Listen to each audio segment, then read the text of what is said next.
మీరు చేస్తున్నది చిన్నది కాదు సార్. చేయకపోతే ఈ హాస్పిటల్ పెరుగుతూనే ఉంటాయి. కొత్త జబ్బుల పేర్లు వినాల్సి వస్తుంది. ఇంకా ఎన్ని చూడాలి ఇంకా? అదే నాకు జ్యోతిష్ శాస్త్రం ప్రకారం క్యాలిక్యులేషన్ చేసుకుంటూ ముందుకెళ్తే 27, 28 దారుణాలు చూస్తాం. 30, 37 వల్ల యుద్ధాలు వాతావరణాలు ఉంటాయి అనేసి జ్యోతిష్యం క్యాలిక్యులేషన్లో కనిపిస్తుంది. సో ఇట్లాంటి పరిస్థితులు ప్రపంచంలో కమ్ముకుంటూ వస్తున్నాయి. అయితే ఇలా చేస్తున్న వాళ్ళని, ఇలా ఒక ఉద్యమంలాగా తీసుకెళ్తున్న వాళ్ళని థ్రెటనింగ్ చేసే వాళ్ళు కూడా ఉంటారు కదా. ఆ స్టేజ్ దాటిపోయామండి. ఇప్పుడు సెల్ ఫోన్ ఎక్కడ ఉపయోగపడిందో నాకు తెలియదు, కానీ ఈ చిన్న వీడియోలు చూసి ఇప్పటికి పాలేకర్ గారిని చూడకుండా, నన్ను కలవకుండా ఈ వ్యవసాయం చాలామంది మొదలుపెట్టేశారు.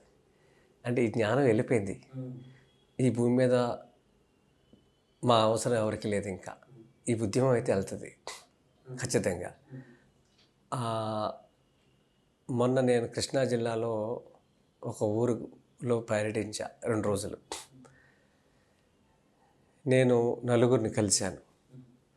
పంట అయిపోయింది, హార్వెస్టర్స్తో కోస్తున్నాడు. చక్కని భూమి, చక్కని పంట. బాధ అనిపించి వెళ్ళా. ఎందుకు కోస్తున్నావయ్యా? గడ్డి మిషన్లు కోస్తే ఆవులు తినవు కదా. అతను 25 ఏళ్ళ నుంచి వ్యవసాయం చేస్తున్నాడు. ఫస్ట్ టైం నేను హార్వెస్టర్లతో కట్ చేస్తున్నాను.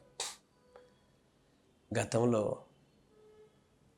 నేను వాడలేదు, మనుషులతో కోయించా. ఇప్పుడు మనుషులు కరువయ్యారు. ఏమి ఇస్తా అన్నా రాట్లా.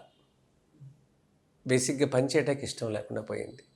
ఇవన్నీ ఇక ప్రభుత్వాలు ఇచ్చే స్కీములు ఒక పక్కనైతే, బ్రిటిష్ వాడు మనకు డబ్బులు అలవాటు చేశాడు. అప్పుడు డబ్బులు లేవు. స్వతంత్రం వచ్చినాక, ఈ రాజకీయ పార్టీలు వచ్చినాక స్కీములు అలవాటు చేశారు. ఈ స్కీముల వల్ల దేశంలో ఎంత జనాభా ఉండి వ్యవసాయకి కూలీలు, మెళుకులు అంటే నైపుణ్యం ఉన్న మనుషులు లేరు. ఇప్పుడు ఇంకా ఏం జరిగిపోతుందంటే 80% భూమి కౌలు చేతిలో ఉంది వాళ్ళ, 20% యజమానులు చేస్తున్నారు. ఆ 80% భూమి పట్టణాల్లో, విదేశాల్లో ఉన్నారు. వాళ్ళకి ఆవులు ఇక్కడ ఏమి లేవు, ఎందుకంటే వాళ్ళు ఇక్కడ లేరు కదా. కౌలుకి ఇచ్చిన వాళ్ళు ఏంటంటే టార్గెట్, అంటే వాళ్ళు ఎంత పండించుకుంటే నాకు డబ్బులు వస్తాయనే దాంట్లో దాన్ని ఒక యంత్రంలాగా చూస్తున్నారు భూమిని. ఏలూరు నుంచి వస్తుంటే ఒక 50 ఎకరాలు అంట పెట్టారు కౌలు భూమి. పెద్ద పొగ, యుద్ధం జరిగినట్టు వస్తుంది. హైవే పక్కన ఏ ఒక్క అధికారి కూడా ఆపల కారు. మేము వెళ్ళి అక్కడికి వెళ్ళి చూసి వచ్చాం. ఏమయ్యా ఇలా అంట పెట్టారు, శ్వాస అందట్లేదు కదా రోడ్డుపై వెళ్ళేవాళ్ళకంటే. పొలం ఎవరిదంటే మేము కౌలుకు చేస్తున్నాం అన్నారు. అంటే అది భూమి అనేది కూడా లెక్క చేయలేదు. అంటే అది నీచం, హీనమైంది అన్నట్టుగా అంట పెట్టేశారు. అంట పెట్టేసిన తర్వాత నాకు ఆవులు లేవు, గేదెలు లేవు, నెక్స్ట్ పంటను కొట్టేసుకోవాలి. 6 విషలతో కోస్తే ఇంత గడ్డి ఉంది, అది కుళ్ళదు, అందుకని తగల పెట్టేస్తే పని అయిపోయింది. అంటే నీకు అన్నం పెట్టి అమ్మని తగల పెడతావా? అన్నం రోజు వండి పెడుతుంది ఎందుకు కదా, ఈ భూమిలో పుట్టావు కదా, మరి తగల పెడతానంటే ఎట్లా? అంటే ఇటుకని ఎలా తయారు చేస్తారు? ఇటుకని, మట్టిని కాళ్ళతో తొక్కి అచ్చు చేసి దాన్ని ఎండబెడతారు ఇటుకని, తర్వాత దాన్ని కాలుస్తారు. ఈ భూమిని కూడా ప్రతి సంవత్సరం నువ్వు కాలుస్తూ ఉంటే ఈ భూమి అంతా పెద్ద ఇటుకరాయి అయిపోద్ది కదా. ఇంకా నీకు అన్నం ఎక్కడా, మనుగడ ఎక్కడా? ఇంత అజ్ఞానంతో ఉంటే కారణం 60 ఏళ్ళు తిన్న ఈ భోజనమే. భోజనం వల్ల బుద్ధి, మనసు, అన్నం బట్టే ఏదైనా. జైస అన్నయ్య వయసమ్మన్నాయి. మరి ఆ కృతజ్ఞతా భావం అనేది లేదు. భూమికి విషం చమ్ముతున్నావు, నీకు విషపు ఆలోచనలు వచ్చినాయి. మళ్ళీ ఇప్పుడు పుట్టి పిల్లలకి ఇవి కానీ మనం చేస్తే మళ్ళీ శ్రేష్ఠులు ఈ భూమి మీద మనం చూడగలుగుతాం.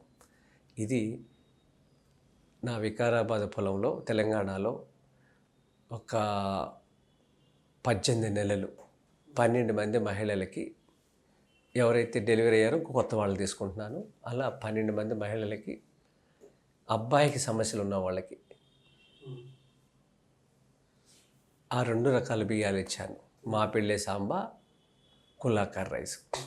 ఈ 2 బియ్యాలు వీర్యం అబ్బాయిలకి, ఆ వీర్య సమస్యలు ఉన్న వాళ్ళకి, అమ్మాయిలకి పీరియడ్స్ కరెక్ట్గా రాకపోవటం, పీసీఓడి ప్రాబ్లం, వీటిలన్నిటికి కులాకార్. ఇవి నేను డాక్టర్ని కాదు, ఎవరికైతే నాకు ఇచ్చి రైతులు చెప్పారో 100కి 100% కరెక్ట్. ఎంతమందికి ఇచ్చామో అంతమందికి పిల్లలు పెట్టారు ఈ 6-7 సంవత్సరాల్లో. హయ్యెస్ట్ 16.5 సంవత్సరాలు పెళ్ళై వాళ్ళకు కూడా పిల్లలు పుట్టారు.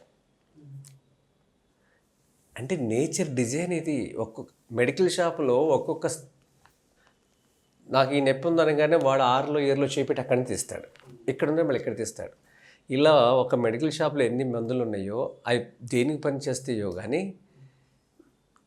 భగవంతుడు కూడా ఒక్కొక్క విత్తనంలో ఒక మెడిసిన్ పెట్టాడు.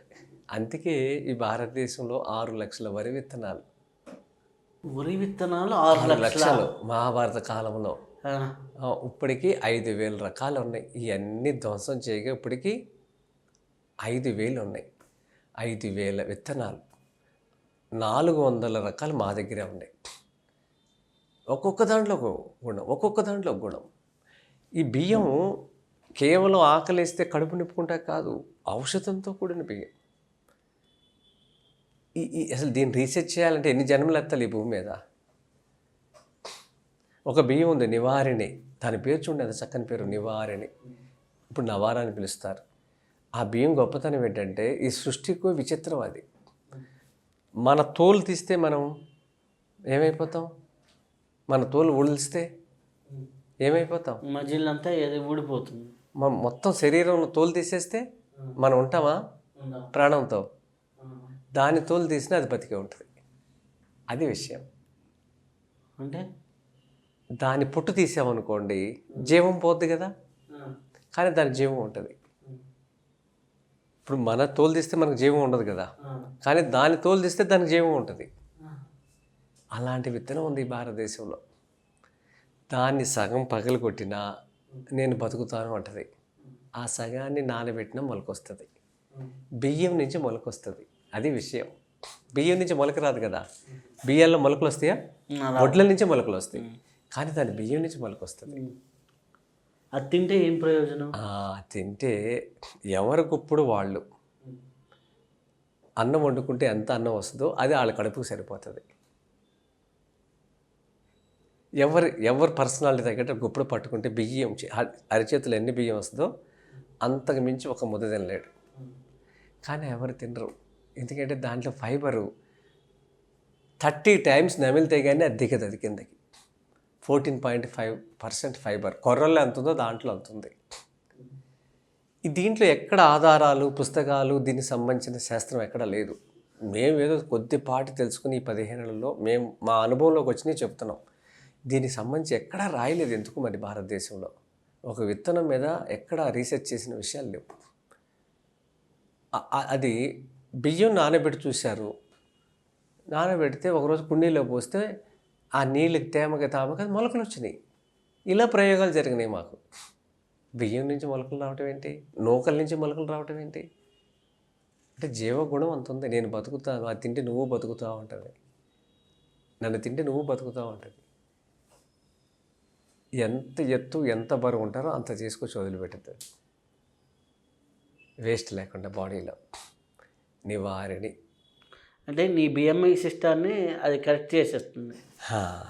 ఇది 60 ఏళ్ళ నుంచి ఈ విత్తనాన్ని లేకుండా చేశారు. అంటే రైతుని ఒక వినియోగదారుని చేశారు. అంటే డబ్బులన్నీ బయటికి వెళ్ళిపోవాలి. ఒక గ్రామం నుంచి 50 లక్షల కోట్ల రూపాయలు. భారతదేశంలో 6 లక్షల గ్రామాలు ఇంటూ 6 లక్షల గ్రామాలు ఇంటూ ₹1 కోటి. 6 లక్షల కోట్ల బిజినెస్. ఇది ఇంత బిజినెస్సా?